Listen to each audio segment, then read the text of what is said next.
everyone, and welcome to the very first episode of Fun Intended. My name is Kate, and I'm the Digital Strategy Manager here at Metropolis Resort, and I'm so excited to get this podcast kicked off with you. We've really been looking forward to this podcast just because there is so much that goes on behind the scenes at the resort that you don't always get to see. So this is going to be our chance to share just a little bit more of that, from the people behind it to the stories that come out of it, and really just anything that goes into creating your experience here at the resort. So I wanted to start today by just talking a little bit about why I decided to call this podcast Fun Intended. And that's because the fun here isn't random. It's something we think about, plan, and create here every day. So anything from big attractions and events to the smaller details, there's a lot of intention behind it, and there's a lot of people behind it too. So that's really just what we want to highlight. Just the idea that what you experience here is not left up to chance. We really do put a lot of thought and care into everything that we do, and we hope that it shows when we're here. So without further ado, we're going to get into our first guest on the podcast. Her name is Danie Grint. She is our Director of Training and Development here at the resort, and she kind of helps shape a lot of our culture here through training with our staff. And we're just going to talk a little bit about what we do internally with our core focus and our core values to kind of help us get to that point. So let's go. Hi, Danie. Hi, Kate. So you're our first guest here on Fun Intended. Woo-hoo. It's so exciting. Can you tell us or the listeners what your title is here and what you kind of do? Yeah, so my name is Danie Grint, and I'm the Director of Training and Development. I guess you could say my word is I'm a culture creator. So I oversee everything from our hiring processes and procedures to training and development of all of our team. Some of the things that we say here, like whenever you call the resort, like, thank you for calling Metropolis Resort where the fun never stops. My name is Danie. That actually took us about 6 months to actually implement and a whole year to do it nonstop. And now it's just the way we do things. We live and we breathe. And, outside of work, some people can't even not answer the phone like that. Exactly. Okay, so I brought you on this episode today because we wanted to talk about our core focus and our core values and kind of how that leads all of our decision making here at the resort and the experience that guests get when they come here. So I kind of wanted to talk about our core focus first. Let's just talk about what it is and how we ended up coming up with it internally. Yeah, so this is a really fun story. We actually came up with our core values first, which was a whole year before our core focus. But our core focus here at Metropolis Resort is rooted in family and together in fun. So here at Metropolis Resort, we are rooted in family and brought together in fun, providing every guest with a genuine experience that creates a lasting, creates lasting memories. Yes. Words are hard. They are. But one of my favorite things about this is we really focus on taking retreats, especially with our senior leadership team. Yep. And last year we had the pleasure of going to Chula Vista down in the Dells. And we got to experience their property and see behind the scenes of what they do and bring ideas back. And we had this awesome dinner at a steak dinner place their steakhouse up top or whatever it was. But the next day was really where like the heart and the fruit of all of our retreats come, as we had a conference room, we had breakfast, and we led this training for 2 hours trying to come up with like, what does Metropolis mean and what is our core focus? Yeah, everyone knows us by our slogan, which is where the fun never stops. But there's more of a heart behind that, and where we're really rooted in, hence the word rooted, is in families, right? So Metropolis Resort, for those of you that don't know, was built with 3 different families, the Hahn family and the Style family, and the Chelsteads and stuff. And originally it was just the Styles and Hahns in 2005, and they brought in that 3rd family. And now we're back to 1 family. I happen to be the 3rd generation of that family. Yeah. Don't know why that got me choked up. But yeah, I happen to be the 3rd generation of that family, and it's just really exciting. So my grandfather, when he built this place, he really wanted a spot to bring his grandkids to have fun. Really in Eau Claire, there was only like bowling and the movie theater. So there wasn't a whole lot to do. So they really wanted to join in on the fun and watch the grandkids having fun. So they built a place like this, and it just got bigger and bigger and bigger, and now we're adding on. Which is so exciting. And so crazy. Also another thing is the Rooted in Family touches on like the families that created this place and started the legacy, but it also touches on the people that we serve, right? we're a family-friendly place. People come here to create memories and spend time with the people they love. And, if we could box fun up and sell it off of a shelf, we would. Actually, I don't know if we would. I think the way we do it is pretty awesome. So yeah, that's where it came from. Together and fun. Fun is the name. Fun is also the heart of it with family. It's the name of the game. Yeah. Yeah. 100%. Yeah. Yeah. We actually, honestly, coming up with the core focus for me was one of the most I think fun things we've done at a retreat, because we didn't kind of have anything that guided us internally before in terms of a short phrase that we could refer back to. So it was really fun. There's 14 of us at a table, and I don't think any of us knew that's what we would be doing that day, but No. yeah, we enjoyed it.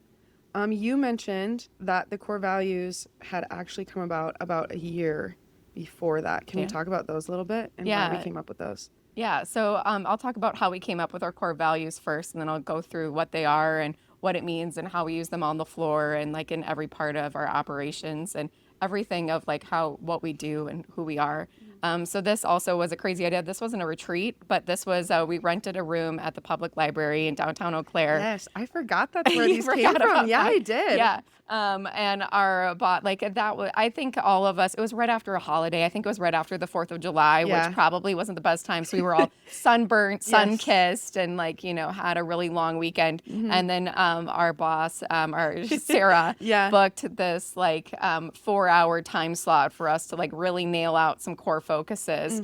So it took us a minute to shift gears into thinking a big picture and thinking about this. But what we initially did is we took each person, all 14 of us, wrote down 5 or 6 people with qualities that we really liked. We had to write their names down and said, this person resembles These were Metropolis. people from our team. Yeah, and these were internal team members that worked for us. They were anywhere from, the attractions kid that was just hired last week who had something that we really, really wanted to embody. And it had something all the way up to our owner of something that we really love. So these are and then we boiled it down to characteristics and things or phrases of things that we liked, right? And so we had Post-it notes all over these massive windows that overlooked the river on the library. And it was crazy. I think we had over 500 Post-it notes. Yeah, we did. All over the window, and we just kept boiling it down.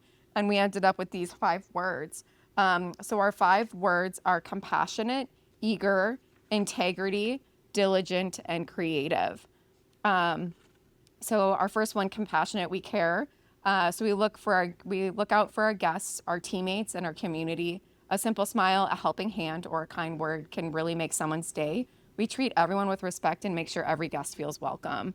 So, this is a big thing that I talk about in New Hire Orientation is belonging, right? Here at Metropolis, we use the word guests. We don't say customers. The word customer is transactional. And when you're a guest or you're hosting someone, you have a relationship. And we're building relationships with people regardless if they've been here for 30 seconds or for 300 minutes or 300 days. Yeah. I don't think anyone has ever stayed here for 300 days. No. But it's a really cool thing that we do. We practice in New Hire Orientation and with our team, this week's stand-up is our 5-foot, 10-foot rule. If a guest was within 10 feet of us, we acknowledge them, we smile, we don't creepily stare at them, but we do make eye contact. And then when they become 5 feet, we have to greet them somehow, are you having fun? Usually anything with the word fun is a big go-to for us. Yeah. Here in the Midwest and in our culture in America, smiling is just such a part of it. And being, showing people that you're attentive and I see you and you belong helps people to create that fun and homey environment that we have here. Yeah. It's a big facility, but at the same time, it's not. Right. And I think the friendliness just makes it feel a little smaller. Especially when in you a have good way. staff, who are, our team members are here every weekend and often they're cross-training. So 100%. our guests will see them everywhere in the resort. So yeah, it's the best part when you're a team member where you work coffee bar one morning, and then the next day you're serving in the restaurant, and then the next day you're working at the front desk, and a guest will always go, "Oh, do you ever sleep or do you ever go home?" But then you build relationships with guests, right, along their journey, which is so fun. It's awesome. But yeah, our second one is eager, bring the energy. So a great attitude makes all the difference. We show up ready to work, eager to learn, and excited to be a part of the fun. When we bring our best, we make every experience better for guests and teammates alike. right? Yeah. So I don't remember exactly who said this, but every job, 90% of it is attitude, right? Also, if you're really not live, laugh, love in here, go Yeah. find a job that really where you can live, laugh, love. Yeah. We love this place and it's a lot of fun, but it's also not everyone's cup of tea, and that's okay. Right. So it's finding the people that click, the people that want to have fun and provide awesome experiences for guests that they take home and think of for years. So eagerness is really important. We love to cross-train. Kate said that earlier, which that just means we love to have our team members in more positions. What it creates for our team members is a variety in their shifts, which is super awesome for them. No day is the same. You're not punching the same thing. You're not stuck in the trampoline park for 8 hours. It keeps it exciting. Yes, it keeps it exciting. It keeps it new. It keeps it live, all that stuff. The third one is integrity, to do the right thing. So integrity means doing what's right, even when no one else is watching. So we're honest, we're responsible, trustworthy, and always making choices that reflect our values. I think integrity comes down to the simple things. Like you could take it back to being a kid, and when your parent tells you to clean your room, and you're like, I already did. But in your gut, you feel the curdling guilt of oh my gosh, I'm going to get in so much trouble. Yeah. I shoved it under my bed. I shoved it in my closet, right? Yeah. So integrity can show up in really tiny ways. And, integrity is what keeps us honest and what keeps our habits going forward, right? So when we're training people, we do a lot of things for training around here. But it's really important that when something as small as picking up a piece of trash, if I'm coming into work one day and I got 4 water bottles, which is very accurate, I got 4 drinks, don't hate. Yes. I have to have all the beverages. I have to have options. Yeah. I love options, but I digress. So anyways, if I'm coming to work with my bags and my 4 drinks in hand, and I see a piece of trash in the parking lot, I train and I know that I have to bend over and I have to pick up said piece of trash off the ground and throw it away, because I have to lead by example. I teach this stuff. I'm the one that makes our team. And every once in a while, I'll miss a piece of paper and I'm like, oh no, that's not a good habit at all. I have to go back and pick up that piece of paper. And I make it so obvious and stuff too. But even for our team members who go through training with us, if they're like, oh yeah, Danie said, or, a new hire orientation, I learned this. And also too, on a big scale, integrity is what keeps you honest, where if you're not sure what to do in a thing, but that we always do it this way, that's going by your process and procedure, and that sometimes can help you go to bed at night. Right. Does that make sense? Yeah, that makes sense. Cool. So our fourth one is diligent. So we give it our all. We don't do things halfway, whether it's helping a guest, cleaning up, or working as a team. We finish what we start, and we take pride in doing our best, right? We don't do things 80% of the way or 60% of the way. We go all in. We do it the 100%. We want to finish it through. And then the real key is follow up. As managers, we inspect what we expect.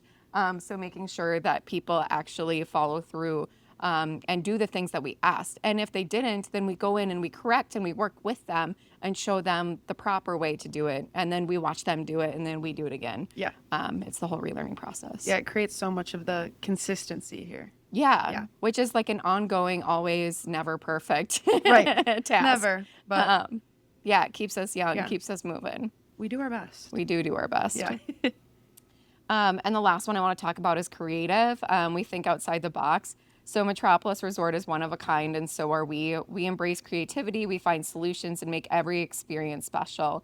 When something doesn't work, we figure out a new way to make it happen. I think you, especially with TikTok and all the stuff that you're doing, you use a lot of creativity, but we also encourage this from the high up, like Kate, who's a senior leader here, all the way down to our bottom. Some of the best TikToks have come from our floor team. They'll come up to me, they have an idea. Okay, let's make it work. Yeah. And honestly, some of our best ideas are their ideas because 100%. They get it. So 100%. Yeah. And some of our ideas too, this is one meeting that we have all the time, or sometimes it's called Fixin' and Twixin'. And it's finding the issues and the things that aren't doing well and just kind of asking well, that's really dumb. Is that helping a guest or not? Right. And how can we make this better for a guest? So a couple years ago, we in our water park, we didn't have life jackets for people to borrow. We just had them for sale. I don't know why. that's another did. issue, but Yep. we did. And so we had a meeting, and one of the guys who worked the front desk was like, all these people ask for life jackets. Why don't we just have like a rack where they can just go and pick up their life jacket, borrow it for the 3 hours, and put it back? I think now we have like 30 people that are using life jackets every single day in our water park. And like another story of thinking outside of the box for our team is like last year, so one of our rules for our go-karts, which is a very serious rule and very important, safety is our number one priority here. But you need to wear closed-toed shoes on our go-kart track. Yes. And last year, obviously, that's a really friction point in the middle of summer when it's hot outside. And one of our girls, she's on our sales teams now, but she was a Action City manager. And she has said, at my past property that I worked at, we had like Crocs that people could just use and borrow, and we would spray them down, and then the next people would work. And I was like, oh my gosh, we used to have a rock wall, and those shoes were really weird and like ugly. I remember when I was 15 trying to sanitize those. Yep. I remember being stuck down at the rock wall when I was 15 working at Metropolis. Yeah. But anyways, we brought the Crocs in, and it's just made things so much better. It erased a friction point for our guests and for our team. So we encourage our team to be creative and think outside the box because we're one of a kind. Yeah. And there is no set way. We're not a huge corporate entity. We love a good process and procedure because we have a lot of moving parts here. We do. It takes a village to run this place. Yeah. Daily, every single day. And I just think our staff, like, they are the ones here every day, and they're the ones seeing those friction points maybe more often on the floor than we are at this point. So I think it's awesome that we're able to kind of get their feedback, and they are creative, and we can kind of work off of that as well. For sure. Yeah. And they know the answers way before we do. Like, we love to, I also help out a little bit in retail and like figuring out the gifts and the memories that people can take home far after they leave this place. But one of the things we love to do is bring people with us on the things, because when they're working the floor, they hear all the things that the guests want that we don't have. Right. And they're like constantly in that, where I am kind of lost touch with that. That's what happens when you move up, I guess, in a company is you just kind of lose touch with the day-to-day, which is good, neither good nor bad, but it's just a different thing. And so it's really good to get our young people invested and brought in and have buy-in with what we're doing and why it does. There's nothing better than having a young person buy pickle kits and then see how many pickle kits that they can sell, or go and buy like the Bavarian nuts that we brought in last year. And like if it flops or if it succeeds, it's on you, buddy. Yeah. So we'll just see how it goes. Yeah. It's pretty fun. Well, thank you for sharing those. I had kind of just a wrap-up question here, and we have kind of woven it into the conversation here as a whole. But so with our core focus and our core values, how does that make like the fun intentional here, from your point of view? That's a great question, Kate. I think that like everything we do here has purpose, and like it's very intentionally placed. And we spend a lot of time like thinking about it and how it is from a customer's perspective, a guest's perspective, but thinking about our guests and like what it's like to be interacted with. We've all been on the guest side of the counter, and we've had really good experiences and not so good experiences. So like, how can we continue to meet our guest needs and exceed our guest needs and bring value? And I think this is just a really good way to do it. Are we perfect at this? No. I think if we asked another one on our senior leadership team to quote our 5 core values, I don't think they could. Probably not. So we've got a lot of work ahead of us in our department, but we'll continue on that. Yeah, it sets the stage. And I think one of my favorite compliments that I get here pretty consistently is, like, especially on a weekend when I'm here as the weekend manager, people do compliment our customer service all the time. We have very young kids working here, and you do put a lot of work into making sure they kind of know our culture and can provide that service. So I do just think so much of the guest experience comes from you, and maybe you don't know that all of the time, but so much of our consistency is something that you've set up. So thank you for doing that for us, and thank you for talking with me today. Yeah, this was really fun. I hope you continue doing this, bud. I see what you did there. So as we kind of wrap up our first episode here, I hope you can kind of get the feeling from my conversation with Danie that We really just don't want to be a place that you visit. We really want you to feel like you know us and that you're getting taken care of every single time that you're here. Again, there's just so much that goes on behind the scenes before you get here, from the planning to the people to the little decisions that go into creating your experience. So at the end of the day, we just hope this podcast gives you a little bit better understanding of who we are and why we do what we do. The fun here really is intended, and we are so grateful to be a place where your family can come together and make memories. So thank you for joining me on this very first episode of Fun Intended, and I'll see you in the next one.